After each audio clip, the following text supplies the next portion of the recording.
Ahoy, what's up guys? It's P of this time और आज हम लोग करेंगे Newton second law part 3 of our lecture of Newton's law. चलो शुरू करते हैं। तो थोड़ा बहुत हम लोग जो कल पढ़े थे उसके रिवीजन के लिए कुछ क्वेश्चन कर लेते हैं, अच्छे है ना, रिवीजन हो जाएंगे।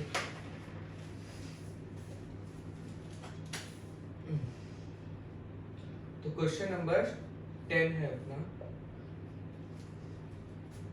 ये रिवीजन वाले क्वेश्चन है, ये जो अभी करा रहा हूँ ये कल जो हम लोगों ने पढ़ा था उसका रिवीजन है ये। आज सेकंड लॉ हम लोग का टॉपिक है। आज जो हम लोग पढ़ेंगे वो है सेकंड लॉ ऑफ न्यूटन, ठीक है। ये 90 डिग्री है, ये एंगल है तुम्हारा 37 डिग्री, ठीक है। और यहां से एक तुम्हारा मास जुड़ा है 5 kgs का, ठीक है। समझ रहे हो कैसे? अब तुमसे पूछा है फाइंड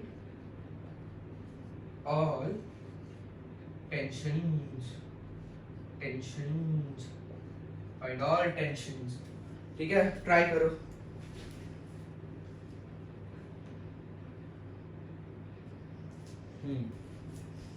हो रहा है?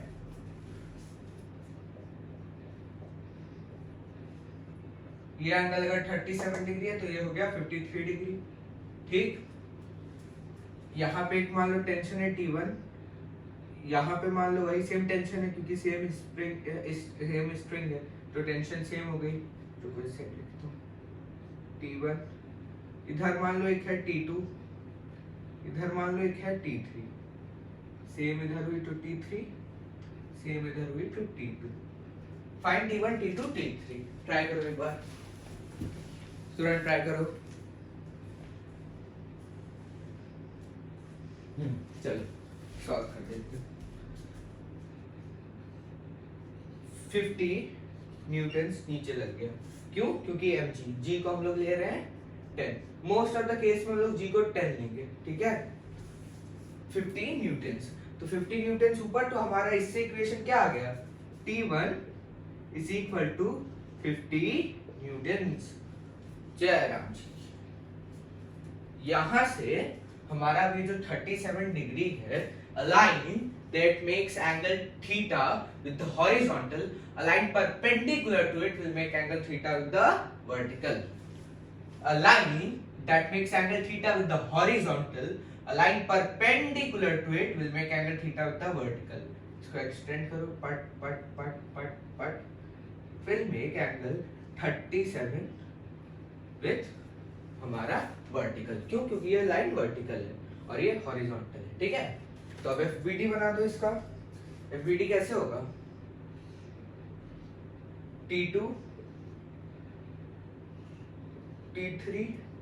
अब देखो, अब जब पहले ही हमको पता है कि ये दोनों 90 डिग्री पे है तो अब अपनी एक्सिस भी इसी के साथ ले लेंगे, अलोंग T2 T3, ठीक है। और T1 को अब हम लोग कंपोनेंट्स में तोड़ देंगे, पट पट पट पट पट पट पट, ठीक है। अब T2 जब टूटेगा तो T1 जब टूटेगा तो इधर आके आ जाएगा, इधर आ जाएगा T1 cos 37 डिग्री। तो T1 cos 37 डिग्री, ठीक है।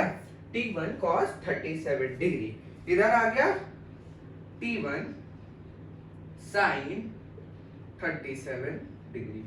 इक्वेट कर दो, इक्वेट कर दो, क्या हो गया? T1 की तो वैल्यू हम लोग को दी ही हुई है, ये T1 की वैल्यू दी ही हुई है। तो T1 cos 37 is equal to T2, T2 निकल जाएगा, T1 sin 37 degree is equal to T3। निकल गया, सॉल्व कर लेना। आगे बढ़ते हैं, पॉज करके नोट डाउन कर लो, सही है। थोड़ा ज्यादा स्टेबल और क्लियर लग रहा होगा ना पहले से, मतलब मेरी पहली की जो लोग वीडियो देखे होंगे वो लोग समझ रहे होंगे डिफरेंस। अब जो हमारा क्वेश्चन आ रहा है वो आ रहा है रिलेशनशिप वाला क्वेश्चन, वो वाली रिलेशन नहीं, वो वाली रिलेशन, फिजिक्स वाली रिलेशन।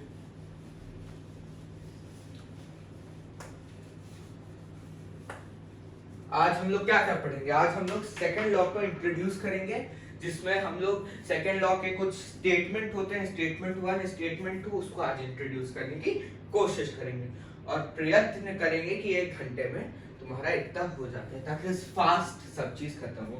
ठीक है, सब सही? हाँ, साफ साफ दिख रहा है। आओ question 11, question 11, find relation between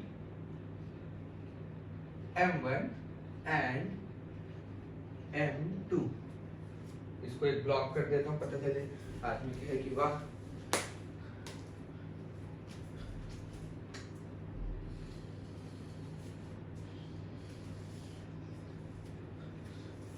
try करोगे तभी होगा, वरना नहीं होगा। सिंपल। ये है तुम्हारा एक वेज, एंगल थीटा, पट पट पट पट पट पट पट पट। ठीक है, यहाँ पे तुमको एक मास रखा है M1,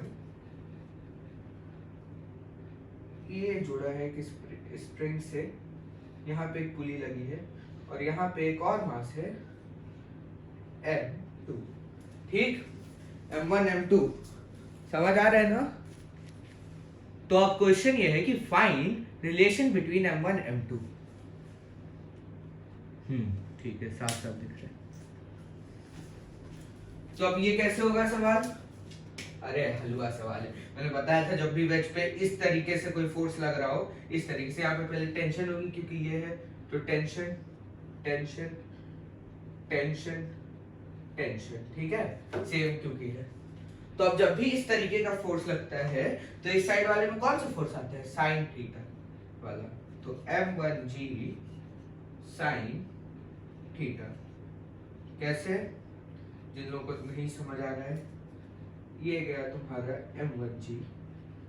ठीक है, पट पट, ये इसके परपेंडिकुलर है इस वाले के, तो ये पट पट पट पट angle theta aligned that makes angle theta with the horizontal, aligned perpendicular to it will make angle theta with the vertical।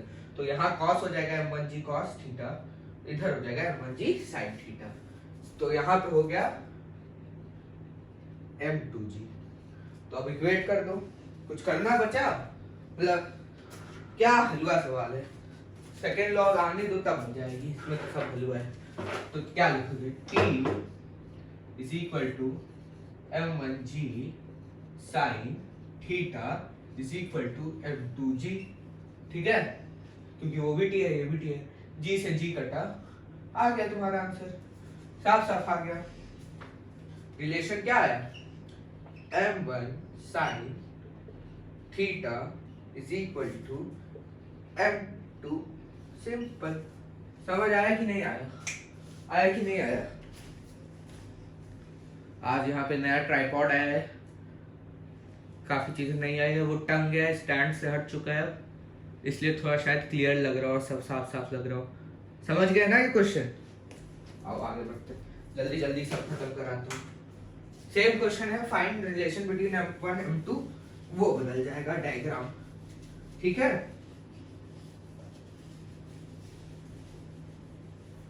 जल्दी से खत्म कर लो, जल्दी से।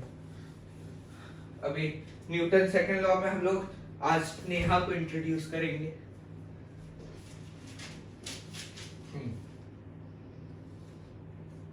ये आ गया तुम्हारा पुली, पुली के इस एंड पे तुम्हारा है M1, पुली के इस एंड से एक और जा रही है, अच्छा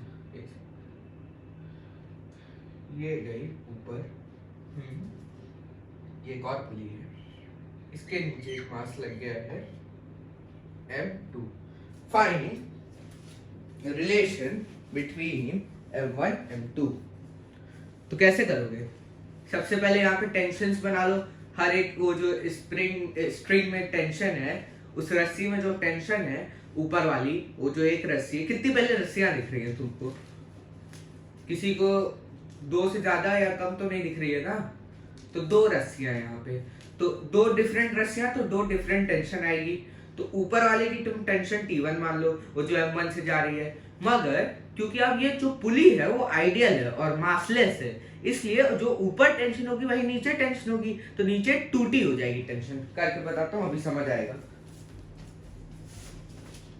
यहाँ पे मान लो एक टेंशन है T, ठीक है, same tension T, same sentence T, same tension T, ठीक है। तो अब इसको काउंटर एक्ट करने के लिए टेंशन यहाँ पे लगेगी 2T, अगर बराबर रहे 2T, तो तुम्हारी यहाँ पे नीचे लग जाएगा M1G, यहाँ नीचे लग जाएगा M2G।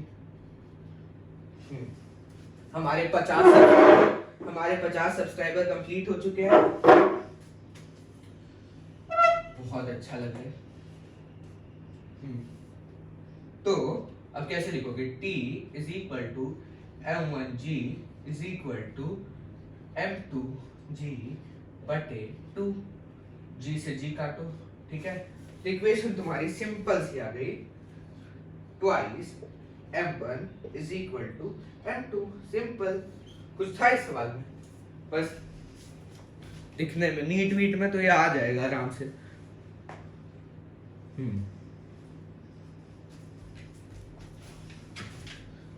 थोड़ा मतलब इसमें कॉम्प्लिकेशन और बढ़ाएंगे। अभी वैसे भी हम लोग का 3rd लेक्चर चल रहा है, तो अभी 3rd लेक्चर में भी ये 2nd लेक्चर की रिवीजन है, कंस्ट्रेंट तो आने दो।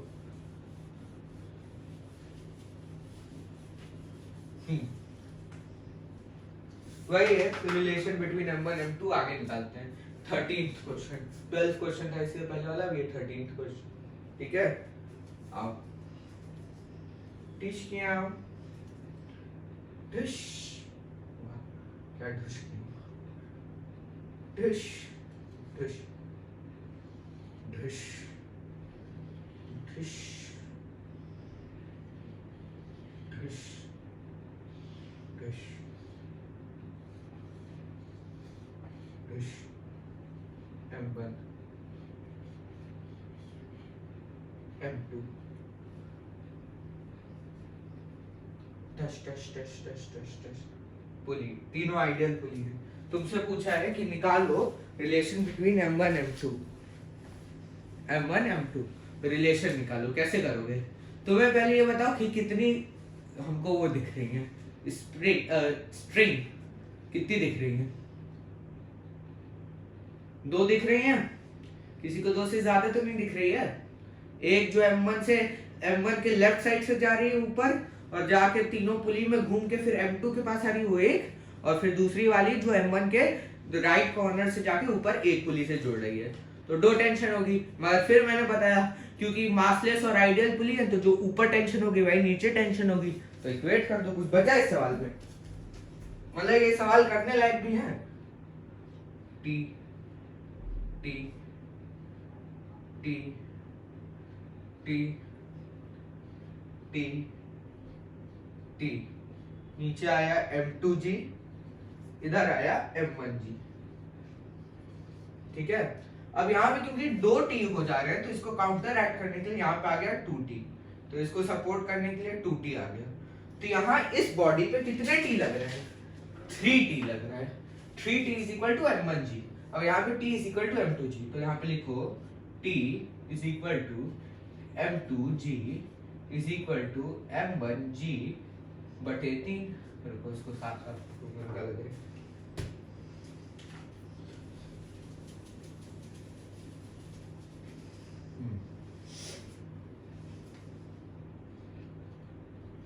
M1G है, तो T is equal to M2G is equal to M1G बटे 3।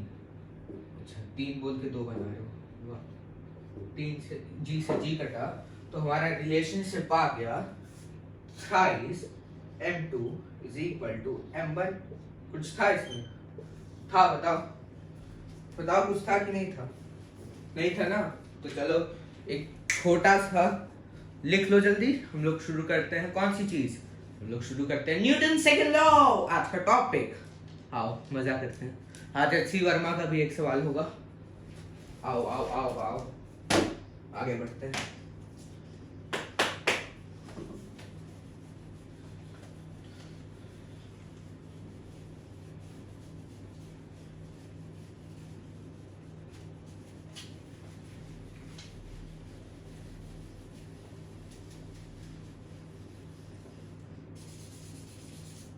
वाह, मैं अपनी दीवार खराब कर रहा हूँ।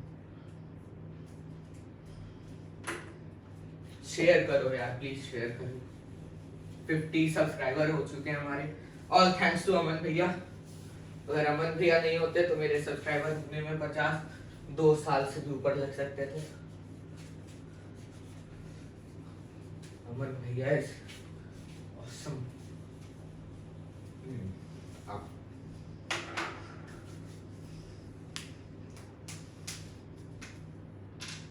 Hashtag topic, hashtag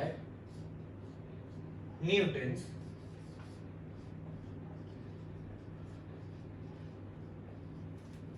second law. अब न्यूटन सेकेंड लॉ क्या कहता है? एक एजम्पशन हम लोग यहाँ पे अभी मान रहे हैं for the time being, m is constant. अभी आगे कुछ सवाल आएंगे जिसमें m वेरिएबल होगा, लेकिन अभी जब मैं इंट्रोड्यूस कर रहा हूँ तो m इज कांस्टेंट मान के इंट्रोड्यूस कर रहे हैं। बट चलो तुमको नेहा की कहानी बन जाते हैं। पहले क्या था? पहले बगल में यहाँ लिखो कि न्यूटन्स फर्स्ट लॉ क्या कहता है। ये हमारा रफ स्पेस की एरिया है ना, यहाँ पे पहले इसको टॉपिक को अंडरलाइन कर दो।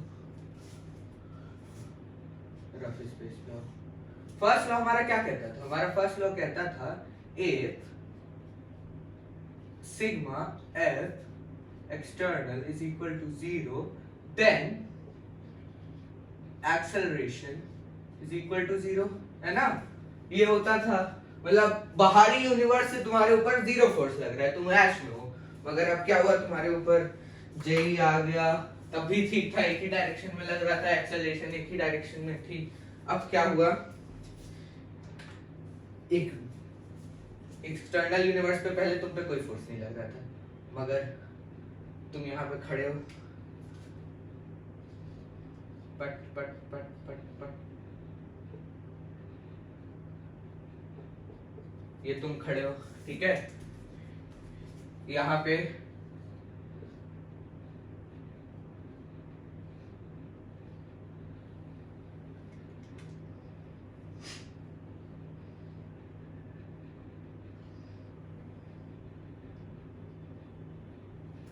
नेहा खड़ी है, तो अब पे जो तुम पे अट्रैक्शन फोर्स उस साइड जाएगा, तो अब तुम्हारी एक एक्सेलरेशन आ जाएगी। पहले एक्सटर्नल यूनिवर्स से सारे फोर्स जो थे वो 0 थे, मगर अब तुम्हें एक फोर्स खींच रहा है यहाँ पे F नेहा, ठीक है, तो उसके कारण तुम्हारी एक एक्सेलरेशन आ जाएगी। ये आ गई तुम्हारी एक्सेलरेशन, ये तुम्हारी एक्सेलरेशन आ गई A नेहा। तो अब तुम्हारा केस बदल गया, अब तुम्हारे हालात बदल गए, सब बात बदल गई, ठीक है। इस स्टोरी को याद रखना और ऐसी बेवकूफी मत करना।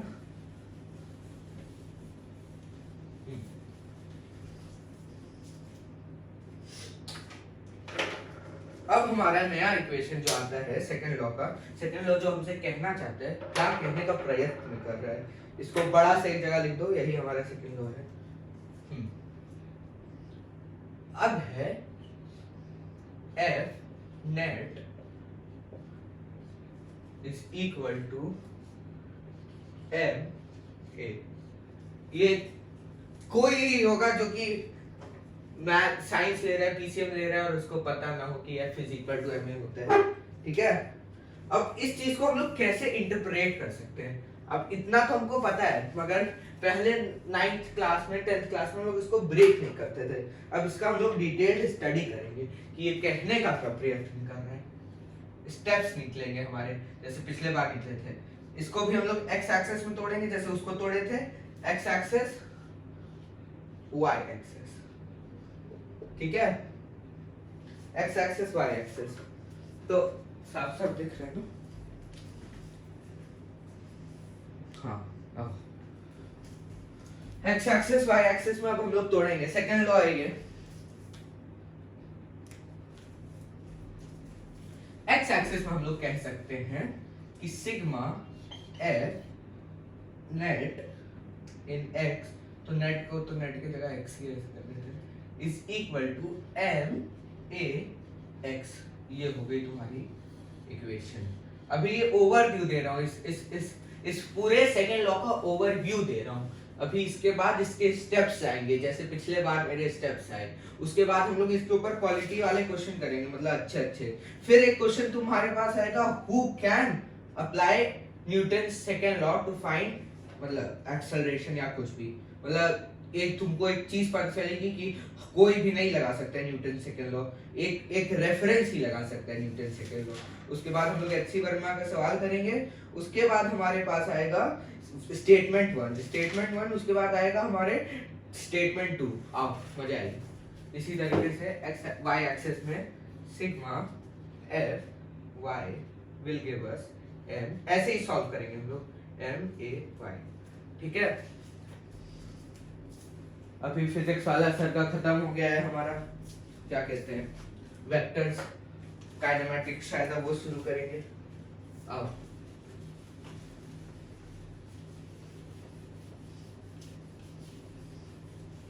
आओ आगे बढ़ते हैं। आज मैं उनका रोटेशन देख रहा था, मन कर गया मेरा देखने का।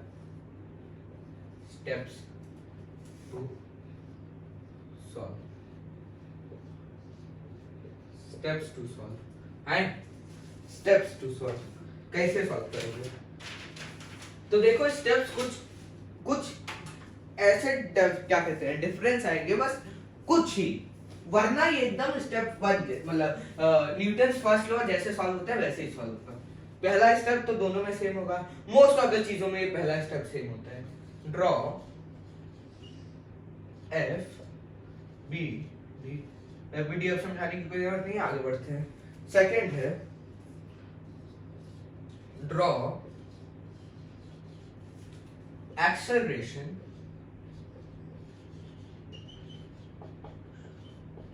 डायग्राम, ये इंपॉर्टेंट स्टेप है, ठीक है। अब देखो अभी तक क्या था हमारा, अभी तक ये था कि जो भी हमारा सब चीजें थी उसमें एक्सेलरेशन हम लोग जीरो था। क्यों? क्योंकि न्यूटन फर्स्ट लॉ कहता है कि अगर कोई फोर्स नहीं लग रहा है एक्सटर्नल यूनिवर्स से तो एक्सेलरेशन जीरो होगी। तो हमको एक्सेलरेशन के डायग्राम बनाने की कोई एज सच नीड नहीं थी, मगर अब क्योंकि एक्सेलरेशन आ जाएगा तो अब हम लोग को एक्सेलरेशन को प्रेफरेंस देनी पड़ेगी, ठीक है। अब देखो जब सेकंड लॉ में एक्सेलरेशन होता है तो बहुत बड़ी चीज हो जाती है एक्सेलरेशन, ठीक है।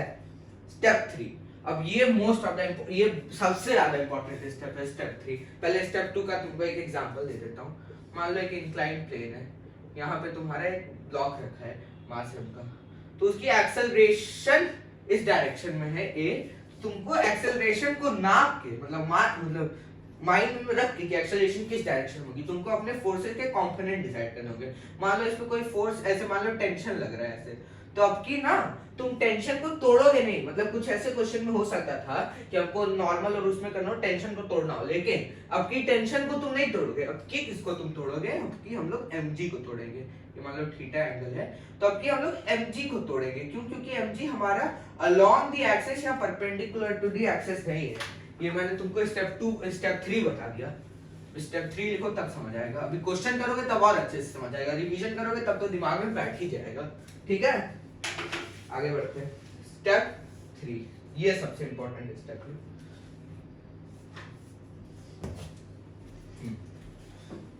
स्टेप 3 हमसे कहना क्या चाहता है, चूज अ नाइस एक्सिस। अरे भाई ये तो अभी थोड़ी देर पहले हम लोगों ने उसमें भी पढ़ा था नाइस एक्सिस, तो अब इसमें कौन सी इंपॉर्टेंट चीज आ गई? इसमें इंपॉर्टेंट ये चीज आ गई कि पहले जो हम लोग की नाइस एक्सिस थी वो along many of the forces थी, कि ज्यादातर जो फोर्सेस हैं वो उसमें कंपोनेंट में ना तोड़ना पड़े और फोर्सेस परपेंडिकुलरली एक दूसरे के उसमें आ जाए, वैसी एक्सिस चूज करनी थी। मगर अब जो नाइस एक्सिस होगी, अभी मैंने क्या कहा, इसमें एक्सेलरेशन बहुत इंपॉर्टेंट चीज है, तो अब जो नाइस एक्सिस होगी वो अलोंग एक्सेलरेशन होगी। नोट लिखो बगल में, इसमें नाइस एक्सिस का मतलब है, इसका नोट है must be along acceleration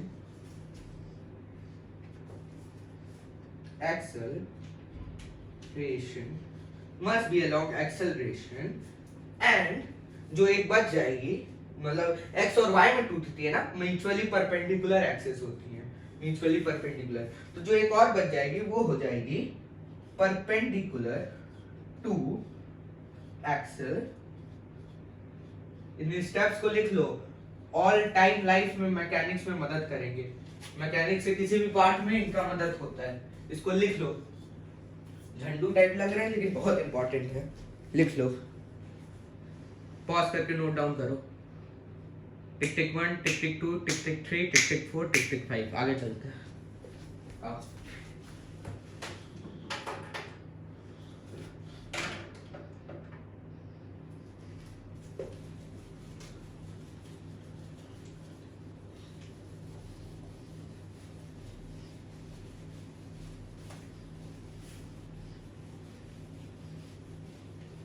अब तुम्हारा एक क्वेश्चन आता है, अरे क्वेश्चन कह रहा हूँ, अब तुम्हारा आखिरी स्टेप आता है जो, अब ये जो आखिरी स्टेप है वो है, अब मान लो कोई चीज बच गई फोर्स, तो उनको रिजॉल्व कर दो उनके कंपोनेंट में।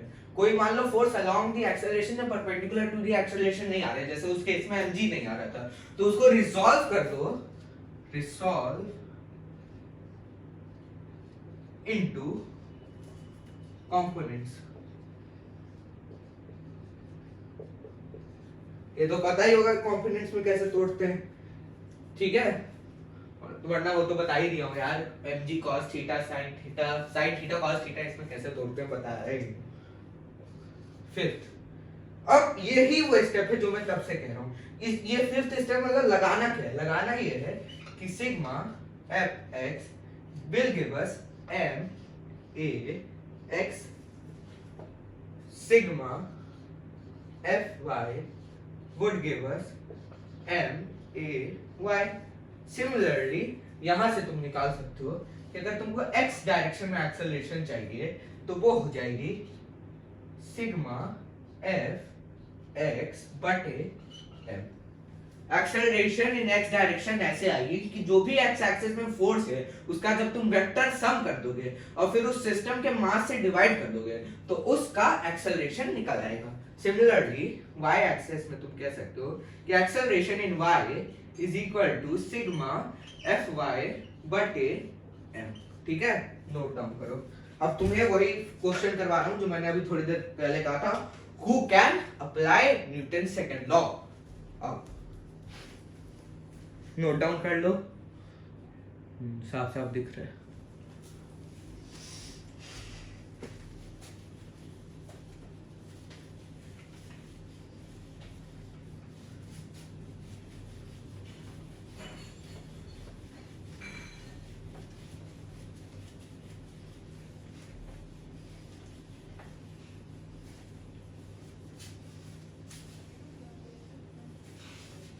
मेरे एक दिन से इसलिए नई वीडियो आ रहे थे क्योंकि मैं इसको थोड़ा चेंज करवा रहा था, यहाँ पे ड्रिलिंग करा के इसको टंगवा दिया, ट्राइपॉड आ गया नया, और पता है मैंने कल तुम लोगों के लिए वीडियो रिकॉर्ड किया था, फिर मैंने देखा कि जो रिकॉर्डिंग क्वालिटी है, बाप रे बाप, कुछ दिख ही नहीं रहा है। क्वेश्चन नंबर 14, क्वेश्चन नंबर 14 से पहले वो जो इंपॉर्टेंट क्वेश्चन है वो लिखो, मतलब क्वेश्चन नंबर 14 को उसी तरीके से समझाऊंगा। Who can apply Newton law. अब तुमको एक स्टोरी समझनी पड़ेगी। ये है एक लिफ्ट, थोड़ी सी लिफ्ट करा दे वाली लिफ्ट, ठीक है। इसके अंदर एक, अब देखो फिजिक्स में काफी चीजें काफी जगह पे, एक हम लोग की रोप आ जाती है, एक हम लोग की स्ट्रिंग आ जाती है, और एक मास लटका दिया जाता है, ठीक है। थोड़ा और सुंदर बना देते हैं इसको, थोड़ा समझ आ रहेगा, टेंशन को मार्क करने में मदद होगी। हाँ ठीक है, यहाँ पे m आ गया। और ये जो लिफ्ट है हमको गिवन है कि ये ऐसे ऊपर एक्सेलरेट कर रही है ऊपर को, और यहाँ पे एक लड़का खड़ा है, इस लड़के का नाम है अर्थ, ये मेरा भाई है, ठीक है। और ये यो यो करते हुए कहता है कि मैं निकालूंगा इसको, मैं निकालूंगा, इसमें कितनी टेंशन होगी, तुमको पूछा है कि टेंशन निकालो जो टेंशन होगी, नीचे एफबी लग रहा होगा, ठीक है, इतना तो आता ही है, ठीक है, एफबीडी है। यहाँ पे मेरे भाई ने कहा कि मैं निकालूंगा, मैंने कहा नहीं, आने दो, पहले ग्राउंड को भी बनाओ। अब ग्राउंड पे, ग्राउंड है ये, ग्राउंड पे खड़ा मैं होशियार बंदा, ग्राउंड पे खड़ा मैं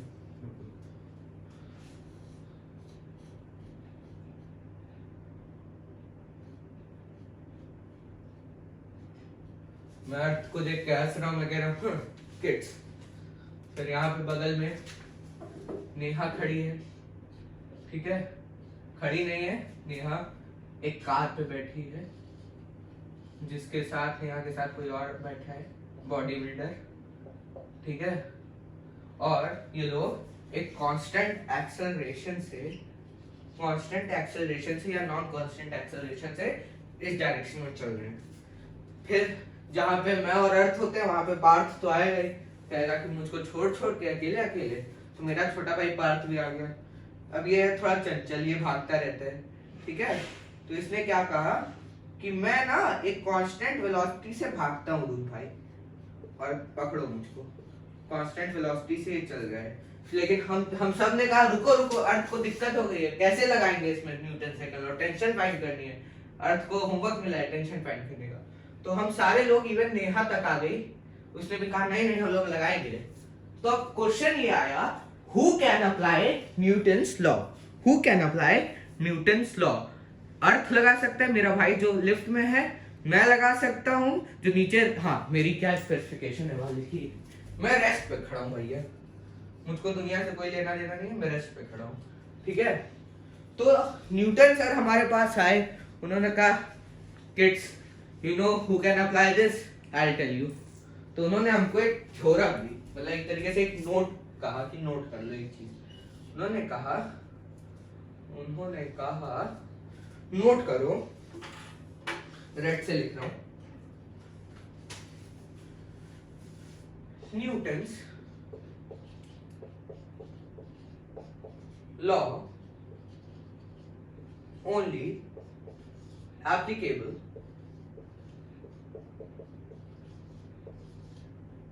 from ground reference।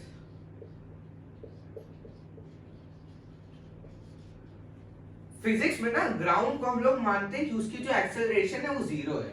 एक्चुअली में तो एक्सेलरेशन किसी भी चीज की जीरो नहीं है, मगर हम लोग मानते हैं कि ग्राउंड की एक्सेलरेशन जीरो है। तो कहना क्या चाहते हैं न्यूटन सर, कहते हैं kids with respect to ground ही आप सॉल्व कर सकते हो मेरे मेथड से। हम लोग ना इसमें सूडो फोर्स इंट्रोड्यूस ही नहीं करेंगे, क्योंकि हम लोग का मानना है कि न्यूटन जी ने हम लोगों को तीन लॉ दिए हैं, और वही 3 लॉ हम लोग के लिए काफी है पूरा लगाने के लिए। नोट डाउन कर लो। तो कौन 2 लोग लगा सकते हैं, इसमें 2 लोग लगा सकते हैं, अभी भी भाई सेम क्वेश्चन है। वो 2 हैं, मैं लगा सकता हूँ और मेरा भाई पार्थ लगा सकता है। क्यों? क्योंकि पार्थ की जो एक्सेलरेशन है ना वो इक्वल टू 0 है, यहाँ पे एक्सेलरेशन नॉट इक्वल टू 0 है, ठीक है। ये लोग बाइक पे ऐश कर रहे हैं, ठीक है, कार पे ऐश कर रहे हैं, और मेरा बेचारा भाई अर्थ उसको तो खुद ही इस लिफ्ट के अंदर है, तो इसकी तो खुद ही एक एक्सेलरेशन आ गई, तो ये तो नहीं है लगा सकता है। तो बस 2 लोग लगा सकते हैं, मैं और मेरा भाई पार्थ, ठीक है। समझ गए? इससे याद रखना बहुत इंपॉर्टेंट है, क्योंकि हम लोग सूडो इंट्रोड्यूस नहीं कर रहे हैं, तो इसको जानना बहुत इंपॉर्टेंट है। समझ रहे हो ना? चलो आगे बढ़ते हैं, थोड़ी सी लिफ्ट करा दे। नोट्स बनाते रहना, मत रुकना नोट्स बनाने से।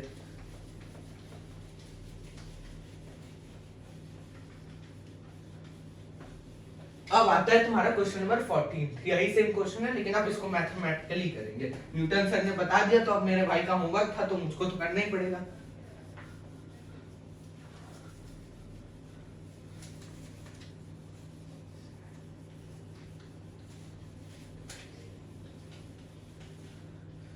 मुझे बचपन से पढ़ाना बहुत पसंद है, मतलब बहुत ही ज्यादा पसंद है। बचपन एज इन जब मैं 4th और 5th और 6th में था तब से मैं पढ़ा रहा हूँ, अपने स्कूल में भी पढ़ाने लग गया तो। ठीक है, तो अब क्वेश्चन है फाइंड टेंशन। फाइंड टेंशन वही सेम, वो लिफ्ट के अंदर एक वो है और फाइंड टेंशन है। Find tension.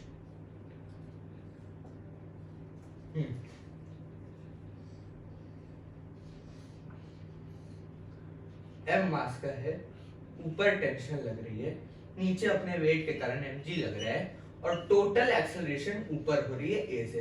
ठीक है, तो मैंने क्या कहा था एफबीडी तो हम लोगों ने बना ही दिया। रिजॉल्व कोई करना है? नहीं करना है, क्यों? क्योंकि along the force along the acceleration है। तो अब फाइनल स्टेप लिख दो। फाइनल स्टेप क्या है? Sigma F y is equal to m a y. ठीक है, तो सिग्मा कैसे करोगे? Sigma F is equal to m a, simple लगाओ, सिग्मा करो। सिग्मा कैसे करोगे? बड़ा कौन सा होगा? सोचो, टेंशन बड़ा होगा कि एमजी? टेंशन क्यों? क्योंकि ओवरऑल एक्सेलरेशन ऊपर हो रही है, मतलब टेंशन में कुछ तो बात होगी कि वो ऊपर खींच ले रहा है। तो टेंशन माइनस mg, क्योंकि mg अपोजिट डायरेक्शन में एक्सेलरेशन के, is equal to ma, simple. तो अब टेंशन कैसे निकालोगे? t is equal to m a plus g। ठीक, हाँ, हलवा सवाल हो गया ना। आगे बढ़ो, इसको याद करो। साफ साफ दिख रहा है ना? हाँ, चलो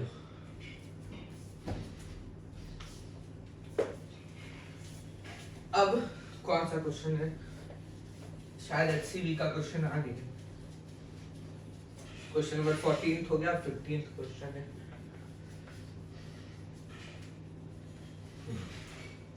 क्वेश्चन 15 क्या कह रहा है हम लोगों से? हाँ, HCV का question 15, find force exerted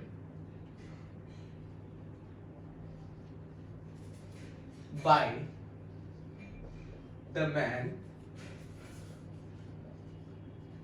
to keep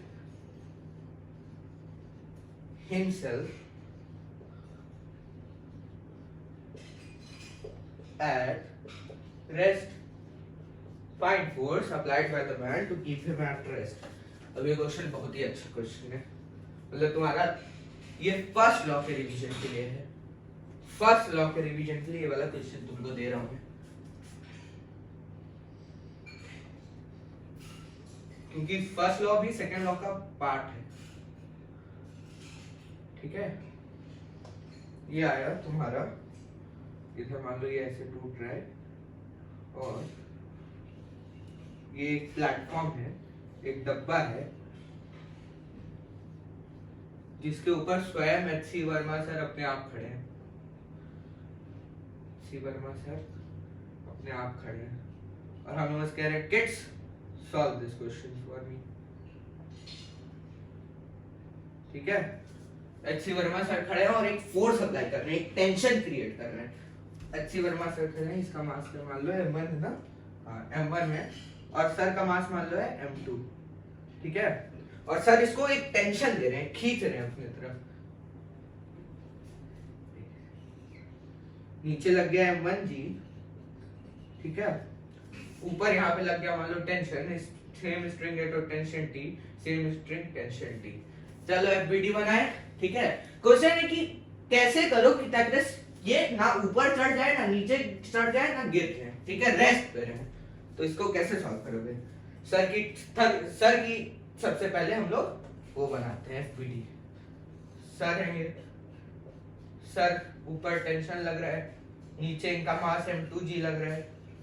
नीचे से एक नॉर्मल n लग रहा है, ठीक है, तो क्या बन गई equation, t plus n is equal to m2g, t plus n is equal to m2g, हल हुआ गुस्सा, t plus n is equal to m2g, platform की बना लो, प्लेटफॉर्म पे ऊपर टेंशन लग रही है, नीचे m1g लग रहा है, नीचे एक नॉर्मल भी लग रहा है जो कि इनके थ्रू लग रहा है, तो क्या हो गई डब्बे की इक्वेशन हो गई n is equal to t minus m1g, n is equal to t minus m1g।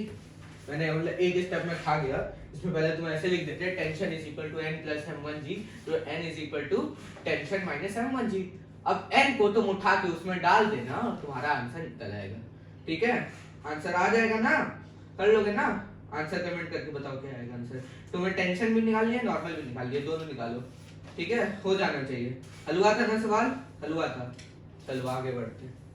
अच्छा सवाल था लेकिन कंसेप्ट था नॉर्मल। अब जैसे यहीं पे एक क्वेश्चन पूछ देते हैं अच्छे वर्मा सर हमेशा, यहाँ पे तुम बताओ कि क्या कहते हैं सर का वेट क्या होगा, तो सर का वेट कहाँ से आएगा, मतलब सर पे क्या वेट लग रहा है, टेंशन, तो टेंशन ही जो वो नॉर्मल क्रिएट करेंगे वही उनका वेट हो जाएगा, तो नॉर्मल तुम्हारा आंसर होगा, नॉर्मल ही तुम्हारा उनका वेट होगा, ठीक है। आओ आगे बढ़ते हैं, फ्री फॉल का एक सवाल करते हैं। फ्री फॉल की कंडीशन क्या होती है उसको समझते हैं कि फ्री फॉल क्या होता है। फ्री फॉल कब होता है, जब अंदर ग्रेविटी के एक्सेलरेशन में हम गिरते हैं और कोई एक्सेलरेशन हम पे वर्क नहीं करती है, बस ग्रेविटी की वर्क कर रही है, ठीक है। क्वेश्चन नंबर 16, ठीक है, क्वेश्चन हमसे कह रहा है सेम भाई लिफ्ट आ गई, इसमें मेरा भाई कभी था, यहाँ पे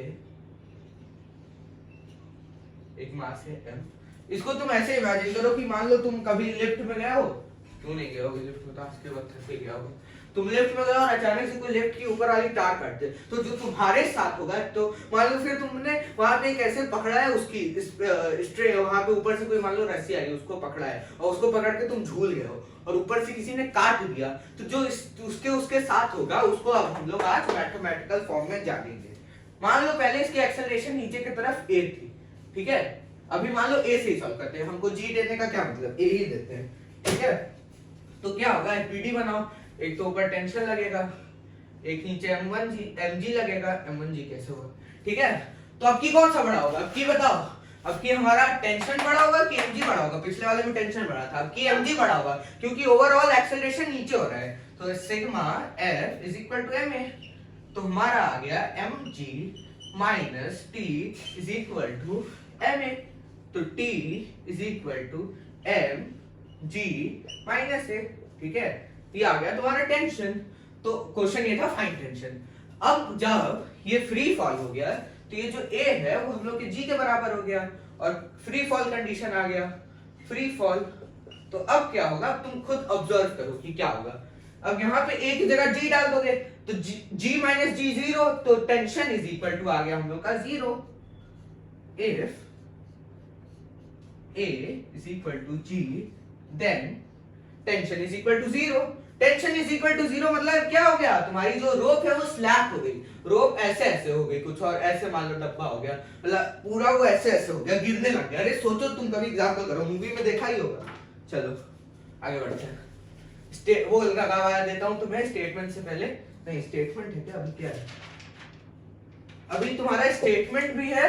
देखो तुमको मैं पहले 3 वो करा देता हूँ, एक नोट करने के लिए 3 सवाल करा देता हूँ, ये मैंने खुद ऑब्जर्व किया था कि इसके थोड़ी सी नीड है, तो मैंने उससे निकाल लिया वेक्टर से ये 3, ठीक है। ये सेकंड लॉ भी देखो आज कितना मस्त लग रहा है। थर्ड लॉ हम लोग इंट्रोड्यूस नहीं करेंगे, क्यों, क्योंकि थर्ड लॉ तो यूनिवर्सल लॉ है, equal forces opposite, every action has an equal and opposite reaction। आओ नोट कर लिया होगा वहां तक, रुक जाओ मैं थोड़ा सा 1 मिनट बैठ लूं, मेरा पीठ दर्द हो रहा है।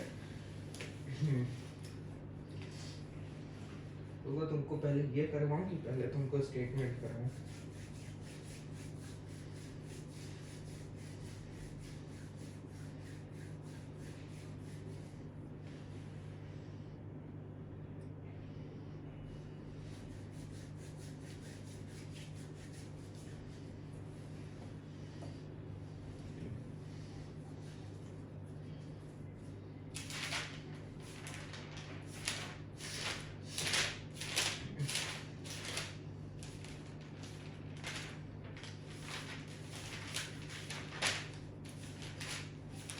यहाँ पे है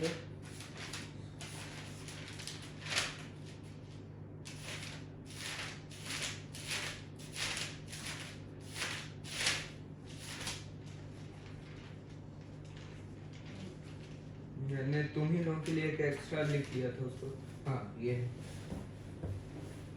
हैशटैग नोट करो वहां पे।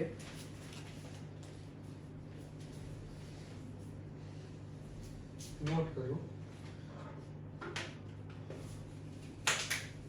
नोट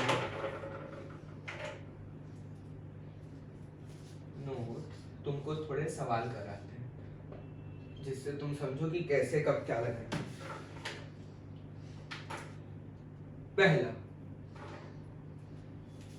पहली चीज नोट करो। अरे यार ये तो गिरे ही जा रहा। ये तुम्हारा एक डब्बा है। क्या डब्बा है? ये तुम्हारा एक डब्बा है, मान लो एम मास का, ठीक है। यहाँ पे एक फोर्स लग रहा है F2, ठीक है। यहाँ पे एक फोर्स लग रहा है F1, ठीक है।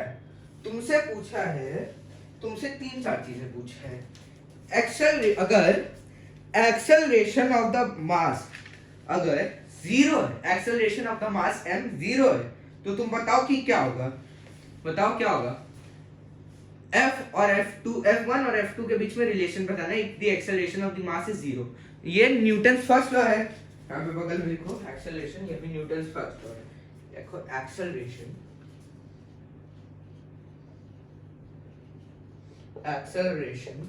is equal to 0 sigma f is equal to ma is equal to 0। तो एक्सेलरेशन is equal to 0। तब तुम्हें रिलेशन बताना है इन दोनों के बीच में क्या होगा। गेस करो। ऐसे जा रहे हैं, मान लो तुम्हें यहां से मैं खींच रहा हूं। जब भी ये समझ ना आए करो ना, तुम 9 और 10 का वो मान लिया करो कि एक फोर्स 9 है एक फोर्स 10 है, ठीक है। मतलब कुछ भी मान लिया करो। एक्सेलरेशन 0 है तो मान लो दोनों सेम है। तुमको मैं यहां से 10 न्यूटन से खींच रहा हूं ऐसे, ठीक है। और तुमको कोई तुम्हारी बहन वहां से तुमको मान लो 10 न्यूटन से खींच रही है, तो तुम मूव करोगे? नहीं करोगे ना। तो तुम्हारा कैसे लिखोगे? इसमें तुम लिखोगे F1 is equal to F2। अगर हमारी एक्सेलरेशन इज इक्वल टू 0, एक दूसरे को ये कैंसिल कर देंगे, ठीक। अब ये तुम लो केस 2। इसी में क्वेश्चन नंबर 2 पार्ट 2 इसका। एक ये चीज नोट डाउन कर लो पहले। अब की हालात बदल गए, जज्बात बदल गए, नया केस आ गया। केस 2।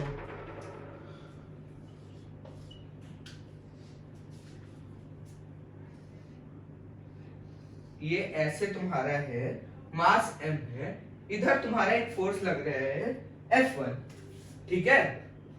अब बताओ क्या होगा। अब तुम बताओ क्या होगा। अगर किसी भी बॉडी पे एक्सटर्नल यूनिवर्स से कोई फोर्स लग रहा है तो 100% कोई एक्सेलरेशन आएगी। तो अब एक्सेलरेशन किस डायरेक्शन में आएगी? आगे पीछे दाएं बाएं ऊपर नीचे, कहां? अलोंग दी एफ आ जाएगी। मान लो एक सरफेस पे लगा है तो ये अलोंग दी एफ डायरेक्शन आ जाएगी। तो यहाँ पे तुम एक्सेलरेशन ऐसे मानोगे, a1 एक्सेलरेशन। तो अब तुम जो चीज लिखोगे वो ये होगा sigma f is equal to ma। तो यहाँ पे आ जाएगा तुम्हारा F1 की वैल्यू निकाल रहा हूँ, F1 is equal to ma1, ठीक है। ये लिख लो।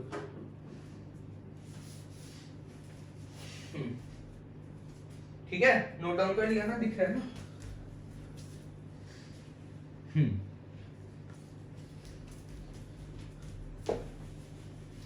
3 लो एग्जांपल 3।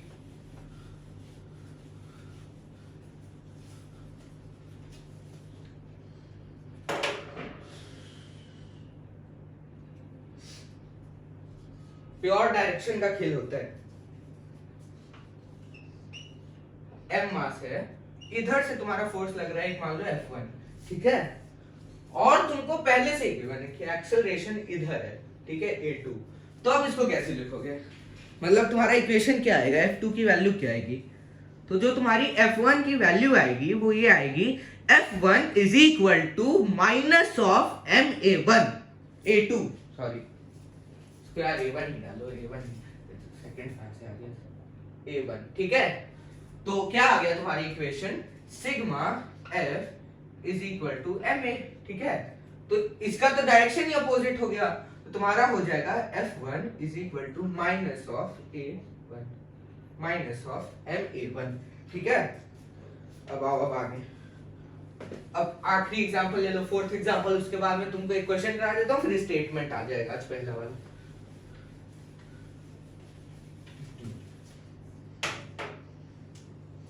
एग्जांपल 4,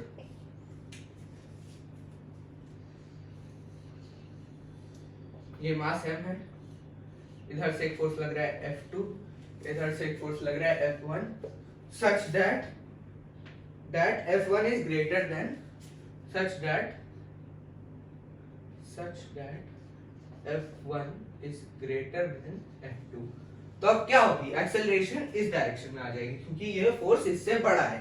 ठीक है, तो अब जो तुम लिखोगे sigma F net is equal to MA, तो इसको कैसे लिखोगे, इसको तुम ऐसे लिखोगे कि जिस डायरेक्शन में हमारा एक्सेलरेशन है, ठीक है, उस डायरेक्शन का जो फोर्स है उसको पॉजिटिव से और जो दूसरे डायरेक्शन में है उसको नेगेटिव से। तो F1 minus F2 is equal to MA। Simple है कि नहीं, हाँ कि ना। चलो आगे बढ़ते हैं, आओ जल्दी जल्दी सब खत्म करना है।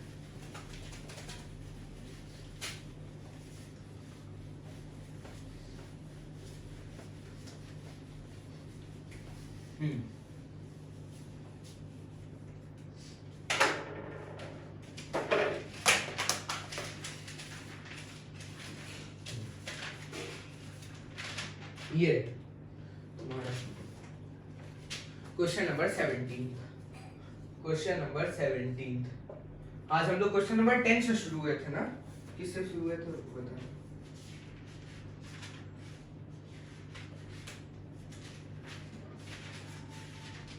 हाँ 10 से शुरू हुए थे, तो अभी 7 क्वेश्चन हुए और 2 स्टेटमेंट हुए, मतलब वो हुए 4 एग्जाम्पल। आओ, find acceleration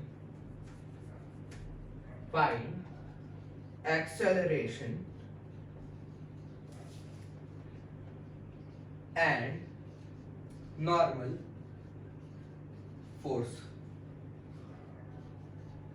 ठीक है, क्वेश्चन क्या है भैया, क्वेश्चन है कि तुम्हारा एक ग्राउंड है, पट पट पट पट पट पट पट, यहाँ पे तुम्हारा एक मास रखा है m और इस पे एंगल थीटा पे एक फोर्स लग रहा है F1 सच दैट ये parallel to the base angle theta बना रहे है ना। तुमसे पूछ रहा है कि इसका क्या कहते हैं, एक्सेलरेशन निकालो और नॉर्मल फोर्स निकालो। अब यही वो सवाल है जिससे स्टेटमेंट 1 आएगा इसी के बाद। ठीक है, अभी मान लो तुमको एक्सेलरेशन नहीं पता कैसे होगी, तो मान लेते हैं एक बार एक्सेलरेशन, है कि नहीं, मान लेते हैं। मान लो एक्सेलरेशन ऐसे होगी, पैरेलल टू द बेस इस डायरेक्शन में एक्सेलरेशन होगी। ठीक है, तो अब क्या होगा, इक्वेशन लिख दो सिंपल, फोर्सेस को कंपोनेंट में तोड़ो, इक्वेशन लिखो। इधर आ गया तुम्हारा F sin थीटा, नीचे आ गया Fg, ऐसे ऊपर आ गया n इसका नॉर्मल, इधर आ गया cos theta, F cos theta, ये यहां से खत्म हो गया, सिंपल। कुछ था, इक्वेशन लिखो। कैसे लिखोगे इक्वेशन, इक्वेशन लिखोगे y एक्सेस में हमारी आ गई n plus f sin theta is equal to mg।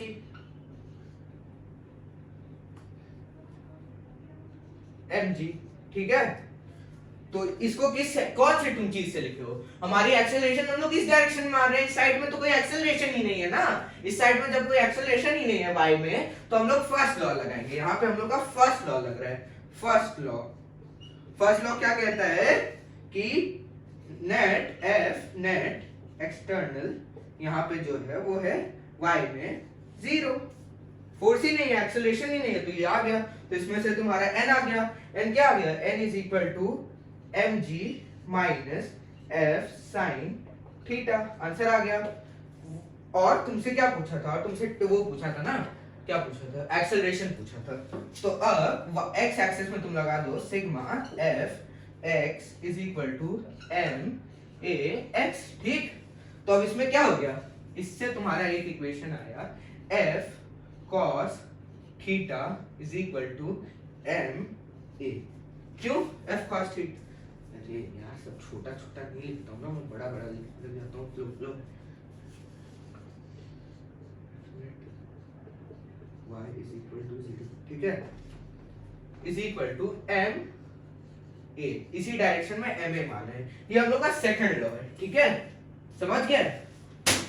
अब यहाँ पे किसी ने पूछा नहीं भैया कि a इस डायरेक्शन में मान कैसे लिया, ये तो ऐसे भी हो सकता था f जिस डायरेक्शन में था इनिशियली ऐसे क्यों माना। तो अब तुम्हारा आता है स्टेटमेंट, पहला स्टेटमेंट इंट्रोड्यूस होने जा रहा है। पहला स्टेटमेंट तुम्हारा कहता है duster, statement, note down this statement. Statement says that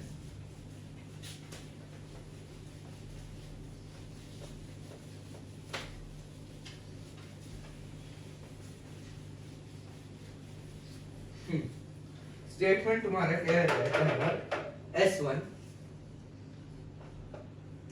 statement 1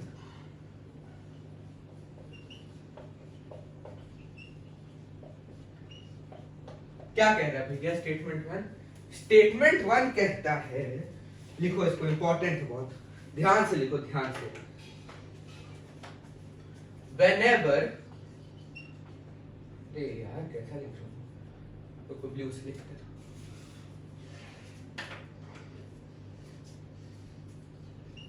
whenever a body is whenever a body moves parallel to a contact surface,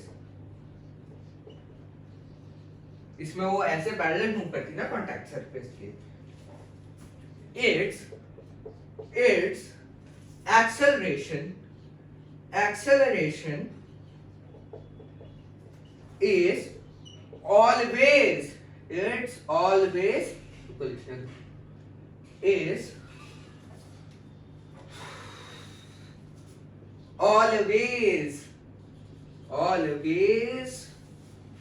along,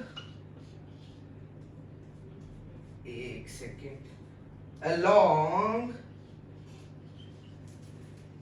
the surface, contact surface, fixed contact surface, समझे। ये statement one है, note it down. इसमें important चीज है कि parallel है contact surface की, तो एक्सेलरेशन भी हम लोग का ऑलवेज अलोंग दी सरफेस, समझे। ये है स्टेटमेंट वन, ध्यान से नोट डाउन करो, statement one. Example of statement one दीजिए भैया, तब मजा आएगा, ऐसे नहीं मजा आता है। आओ एग्जांपल लेते हैं तुम्हारे। मान लो तुम्हारी ये सरफेस है, ये तुम्हारा एक मास रखा है, तो इसकी एक्सेलरेशन अगर ये मूव अलोंग कर रहा है इस सरफेस के बेस के, पट पट पट पट पट पट पट, तो इसकी एक्सेलरेशन तुम बस इसके पैरेलल कहीं पे मार्क कर सकते हो।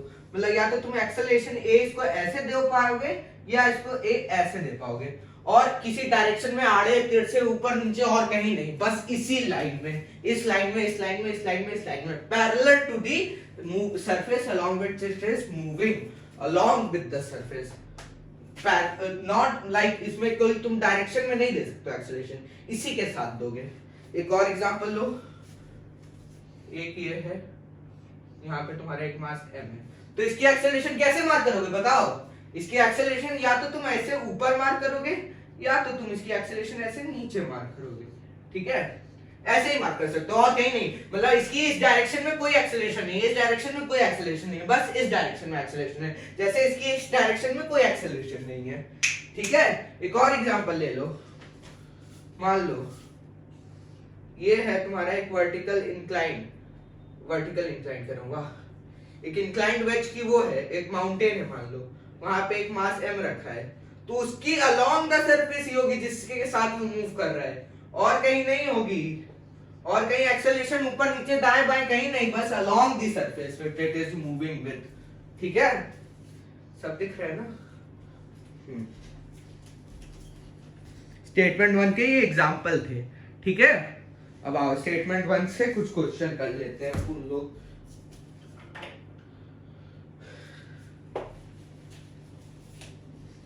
एक मैं ब्रेक ले लेता हूँ, जब पानी पी लूं, मेरा गला सूख रहा है।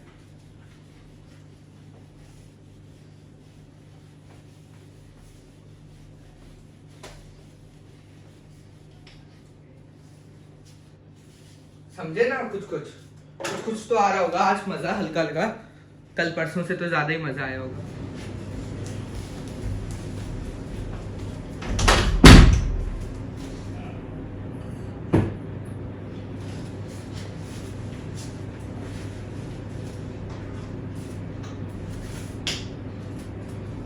तो ये है हमारा नया क्वेश्चन स्टेटमेंट 1 पे। स्टेटमेंट 1 अच्छे से समझ गए थे ना, तो इसको प्रैक्टिस करने के लिए क्वेश्चन नहीं है। इसमें है तुम्हें कि तुमको निकालना है एक्सेलरेशन और नॉर्मल। अब इसमें तुम्हें ये डिसाइड करना है कि एक्सेलरेशन कैसे लोगे। तो एक्सेलरेशन हम लोग ऐसे लेंगे कि जो हम लोग का बेस है, जिसके अलोंग हम लोग की मूवमेंट होने वाली है, क्योंकि कोई फोर्स है नहीं तो मूवमेंट होगी, क्योंकि ये स्मूथ है, स्मूथ। ठीक है, तो जो मूवमेंट होगी वो इसी के अलोंग होगी। तो कोई भी डायरेक्शन मान लो एक्सेलरेशन का, अगर मान लो ये मान ले तो और शायद आंसर उल्टा आ जाए, नेगेटिव में आ जाए, तो गलत डायरेक्शन मानना था। डायरेक्शन पे डिपेंड नहीं करता है, आंसर पॉजिटिव नेगेटिव से आप डिसाइड कर सकते हो।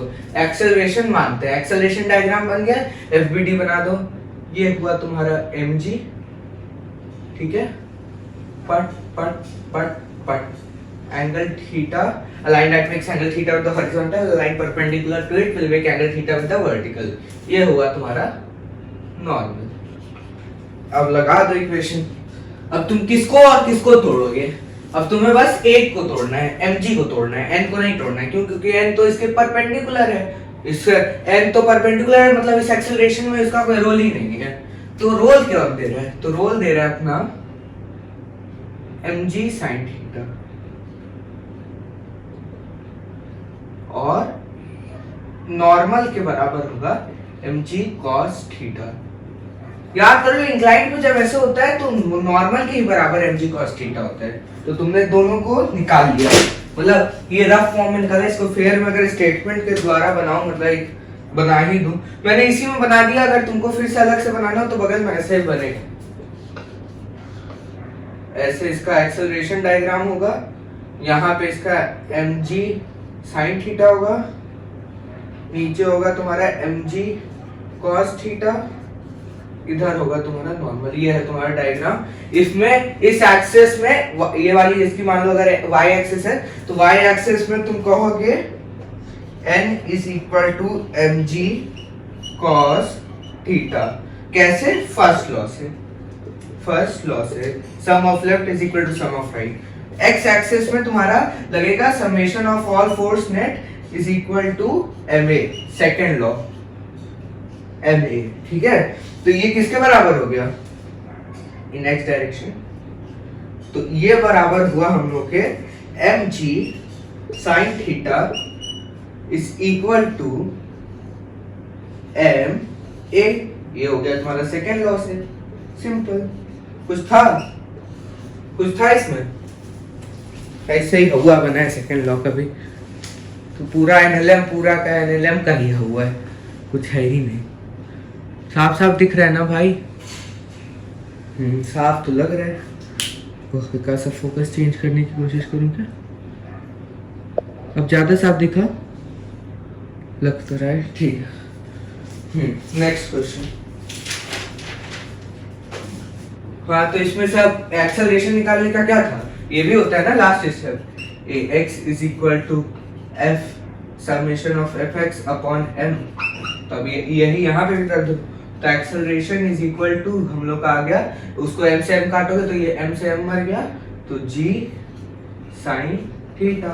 आंसर आ गया ना, a is equal to g sin theta. Acceleration आ गया, नॉर्मल आ गया, mg cos थीटा। ठीक है, हाँ बहुत सही आ गया। आ रहा है हलवा सवाल।